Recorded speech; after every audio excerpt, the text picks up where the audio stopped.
The Bengals are off to a 5-0 start, and some, including ESPN.com's Coley Harvey, are making the case that Andy Dalton should be the front runner for MVP. Dalton has thrown 11 touchdowns and only 2 interceptions this season while posting a QBR of 83.7. Stephen A., do you agree that Dalton should be the leader in the MVP race? Well, I definitely think that there's a case for Tom Brady, and I don't want to sit there and you know, it's my birthday. I'm not interested in being agitated by Skip Bayless, so let me just throw out that little caveat right there. I'm not saying that Andy Dalton is better than Tom Brady.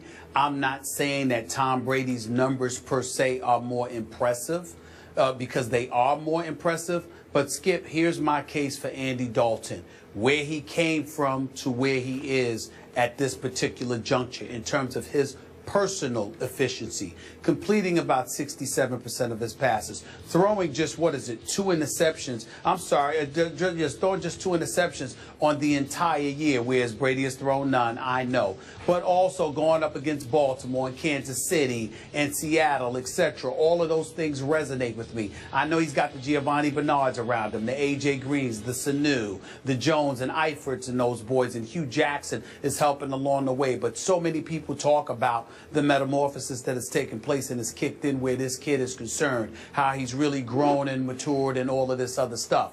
When I think about Tom Brady, yeah, to some degree, he's a victim of his own greatness. He's not doing anything that's unexpected. It's relatively predictable. He's got the #1 tight end in all of football and a future Hall of Famer in Rob Gronkowski. As far as I'm concerned, how Bill Belichick has found Deion Lewis out of nowhere is amazing to me. All of those things are true, and Tom Brady is the one that makes that engine go.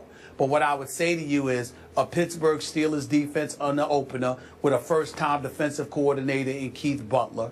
You go against the Buffalo Bills, which to me doesn't count because despite how great their defensive personnel is, it is Rex Ryan we're talking about here, who Tom Brady and the New England Patriots are clearly incredibly familiar with. And then you had a virtual bye week in the Jacksonville Jaguars and then another bye week in the Dallas Cowboys because they're trying to get their defense together. So I think in terms of the ease in which their schedule has gone, I look at Andy Dalton and what he has done, and I consider it more of an accomplishment thus far, even though I certainly wouldn't say he's better than Tom Brady in any way. Now you have succeeded in irritating me on your birthday with what you just said. And I know you dropped little caveats and little I can escape hatch here and I can dodge over there. You know, you gave Brady some little props, but you're still making a case for a guy who has no business in the same sentence with Tom Brady. I'm sorry. It just comes across to me as more Brady hate. And I know what you're saying, that there's the old syndrome that operates. The great coaches are never in the running for Coach of the Year because everybody expects them to be a great coach with a great team. And same applies to Tom Brady, great quarterback. So he's too great to even be in the MVP conversation, even though he has 11 touchdowns to 0 interceptions to Andy Dalton's 11 to 2. And I would also suggest to you to fixate on the fact that Tom Brady doesn't have an A.J. Green, a high-pick, deep threat stud receiver. He doesn't have that guy. He's got Julian Edelman, a former college quarterback, taken in round 7. Little Julian Edelman is his A.J. Green. And I realize Brady has Rob Gronkowski, but Stephen A., Tyler Eifert is about as close to Rob Gronkowski as you can get in the National Football League. Talk about a stud target receiver for him, a security blanket. So those are 2 great weapons that he has. So I think it's a pretty level playing field, if not tilted a little bit toward Andy Dalton, because he has a few more weapons, I think, than even Tom Brady has. So I admire, I respect, I'm in awe of what Andy Dalton has accomplished so far. But I don't think he's been better than Tom Brady. I think that's just laughable to me.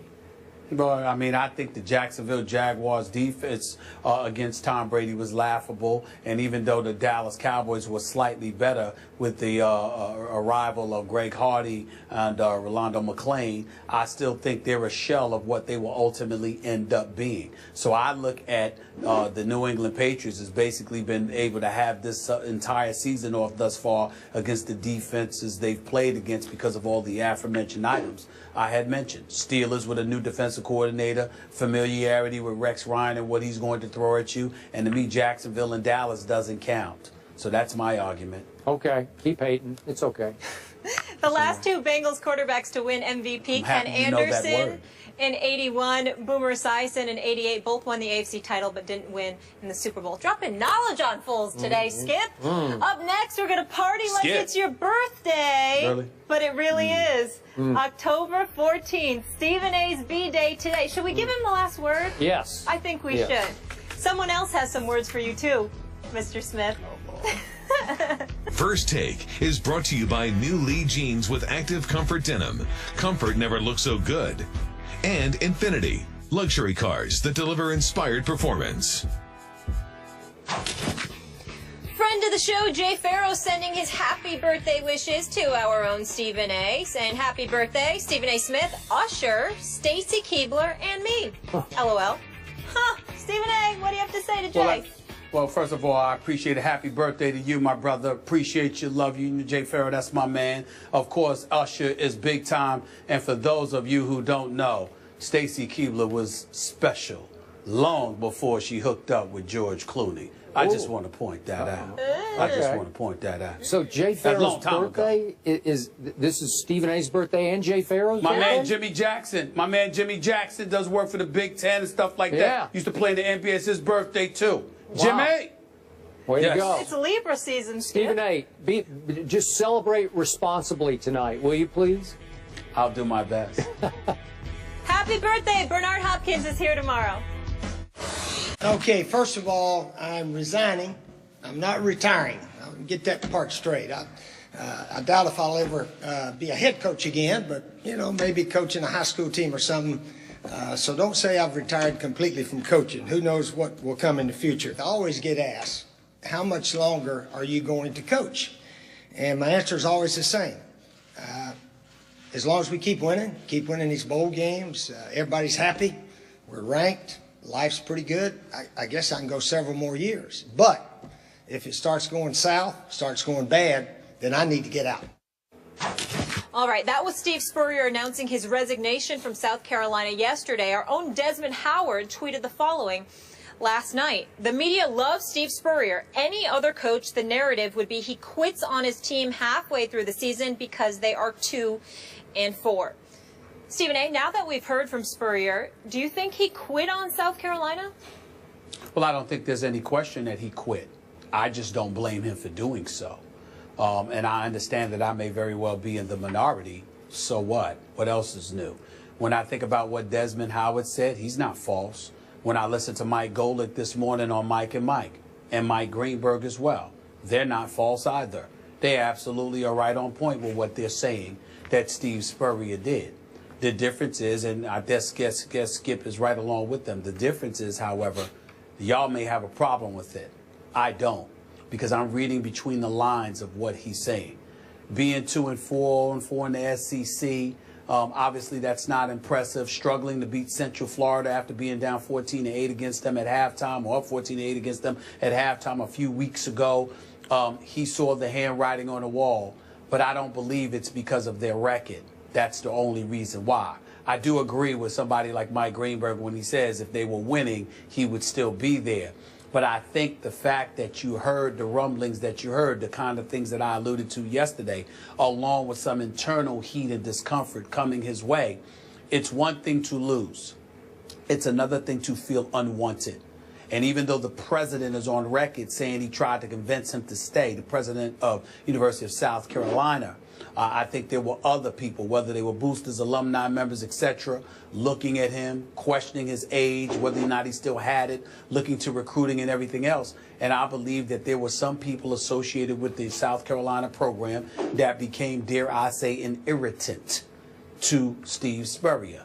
He's 70 years of age. Won a national championship, won at Florida, won at South Carolina. They had one double-digit winning season in his career before, in the school's career, in his history rather, before he arrived. He had 3 consecutive 11-2 seasons. A couple of years ago, they was ranked as high as 4th in the nation. And all of that seemed to have been forgotten in his eyes, which was something that he alluded to, although Skip is pointing to a particular writer from Atlanta, and where the article was published in South Carolina.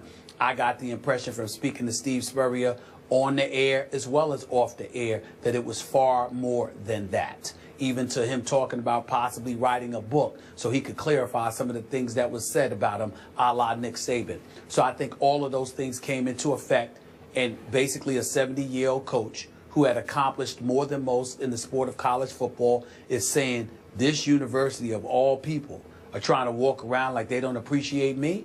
The hell with them. I don't need them. I'm out. And I think all of us at some point in our careers wish we could say that to an employer. He did it. I don't mind. I'm right where I was 24 hours ago.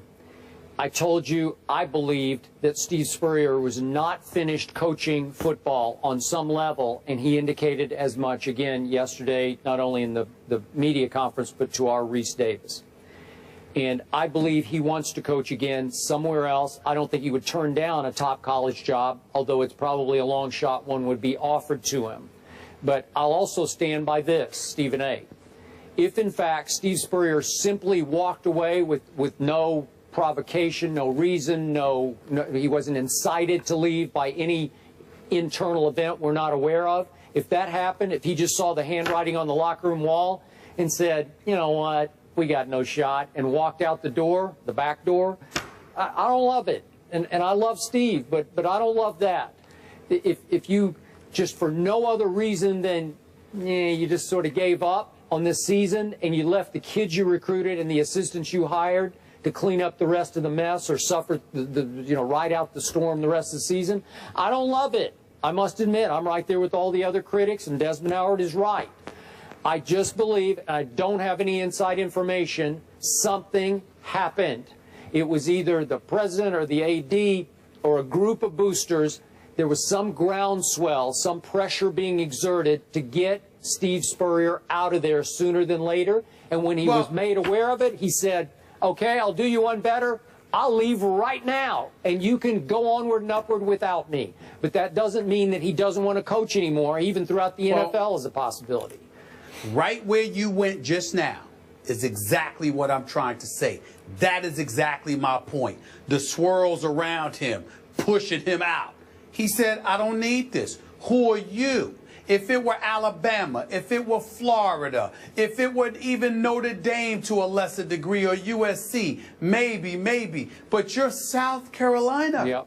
Who do you think you are to act this way towards me? Yep. You didn't have a program until I arrived. So I do understand it. Desmond Howard is absolutely right. But what I think Desmond Howard is not fully appreciating is that this is Steve Spurrier. It ain't too many of those. No. The Nick Sabans, the Les Miles of the world, and people like that. Sure. But it ain't too many Steve Spurriers. So he's right in theory, theoretically. Yep. But at the end of the day, when you got that kind of cachet, you ain't got to put up with that kind of noise. You ain't got to put up with it one bit. Yep. And I do hope that we hear from Coach Spurrier again, coaching on some level somewhere that will make him happier. Yep, and we will continue to track his career and South Carolina football, who's facing your Vanderbilt Commodores. That's not good for my Commodores. Okay. Moving on, it's been very good for the Bengals. The last time they got off to a 5-0 start, they went to the Super Bowl. So should Andy Dalton be the front runner for the MVP? That's the combo coming up.